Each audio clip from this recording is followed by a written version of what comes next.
as a winemaker, you're not necessarily thinking about food wine. Well, you might be thinking food. I want to make a good food wine, but you don't necessarily know how it's going to turn out and how it's going to pair. So it's really about being true to the varietal first, right? Exactly. Yeah. And I was going to say, especially with the reds, I want to make them stylistically so that they will pair well with food and not overtake the food or have food, and that has a lot to do with the balance of the wine, the acidity, things like that too.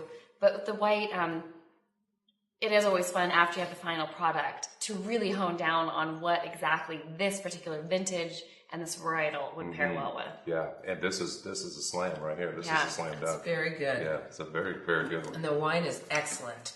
Yeah. I feel like there's a lot of different actions in my mouth from the one salad with the wine that you're getting. Yeah, it's really, really cool. And I like it that it's a light dressing. Very light. Because the grapefruit's going to give you some juice and some smush in there. And right? we really do you taste know, a lot of smushy. that. Yeah. Very light.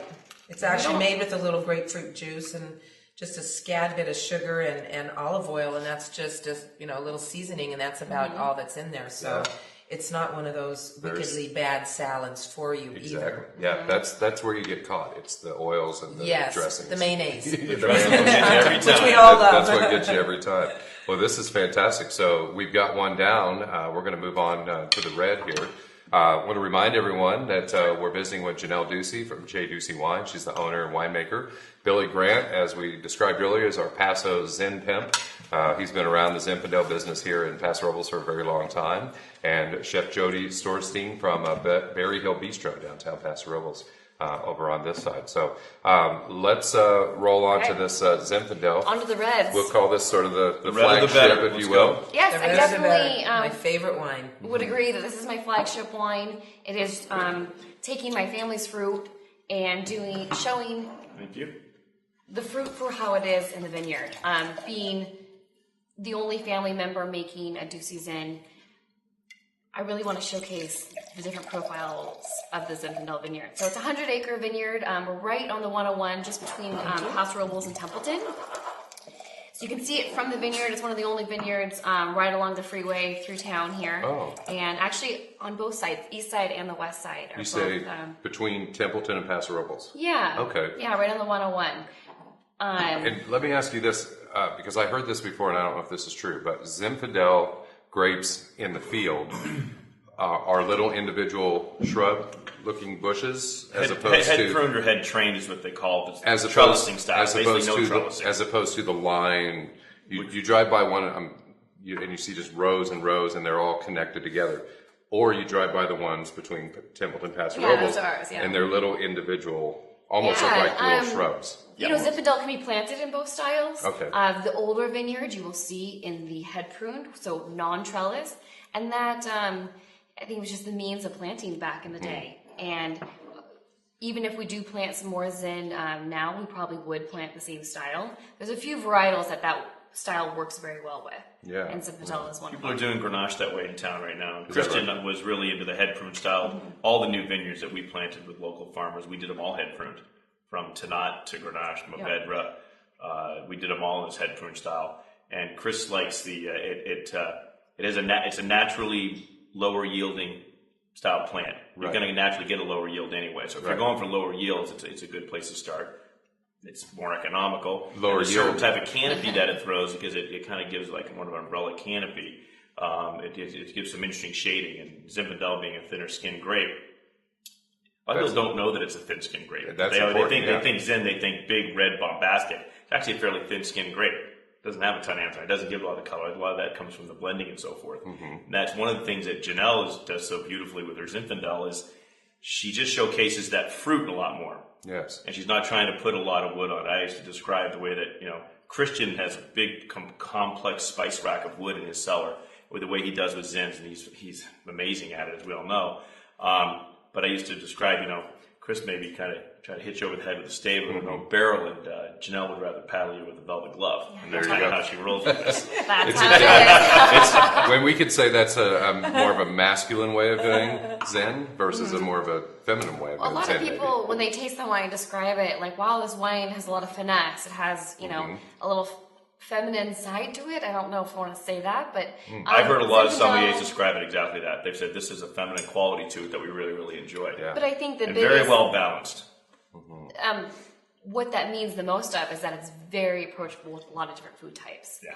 And Right. I think surprisingly, what we're pairing with tonight from Berry Hill would surprise a lot of people, like a Paso Robles Zin with fish, you know. And Right. I think it speaks to the style that I make the wine, that it is, like I said, approachable and balanced that you can have with something that we're have tonight. Most people would associate Zen with steak and Yeah. big red meats and hearty Exactly. sort of Yeah. things. So, Also very acidic to go with, pastas and red sauces.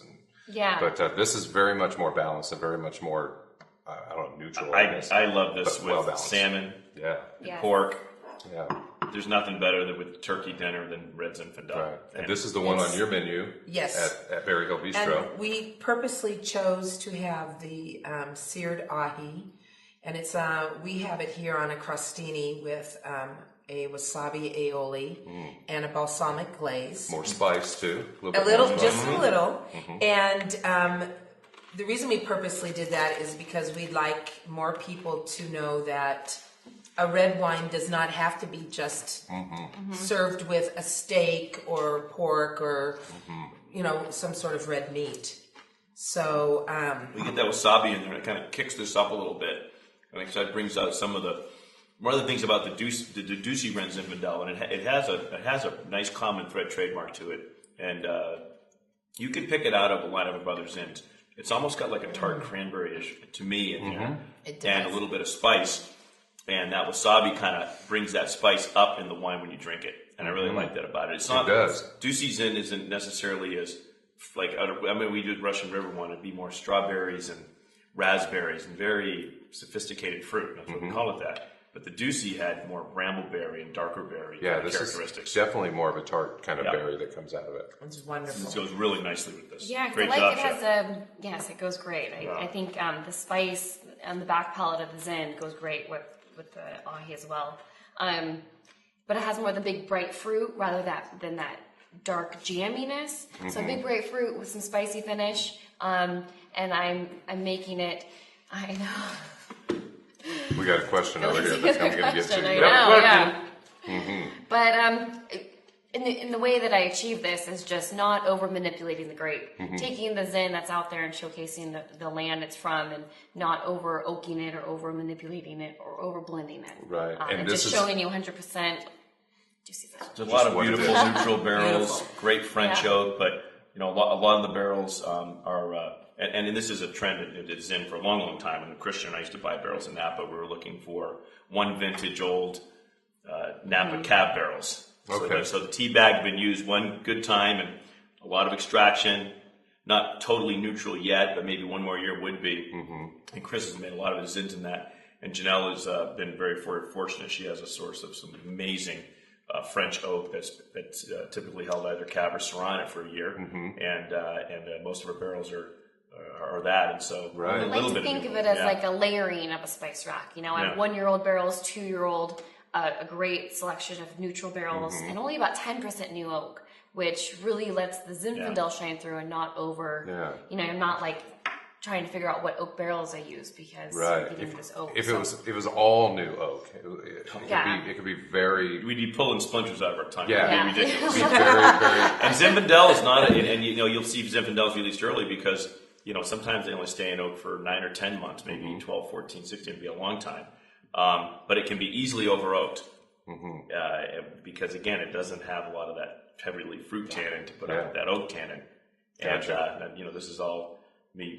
It's my first couple of years with Christian living in the cellar with him, and he had developed quite a spice rack of wood, so.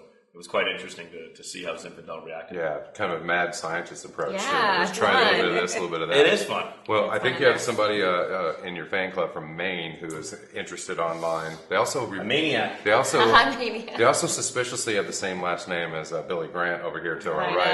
know. But Say- Jay Grant wants to know if Dusi wine is ever going to come to Maine. Where are you in terms of nationalization or large scale? Good question. So being self-employed and having the wine, I want to be doing the winemaking. I want to be on the road doing the sales, as well as heaven forbid, in the office doing the QuickBooks, which is probably not my strongest point. But I do like being in the cellar and in the fields, and I got scratches all over me today because of it. But so I don't have a tasting room, and I actually use a distributor to get out there and sell the wine.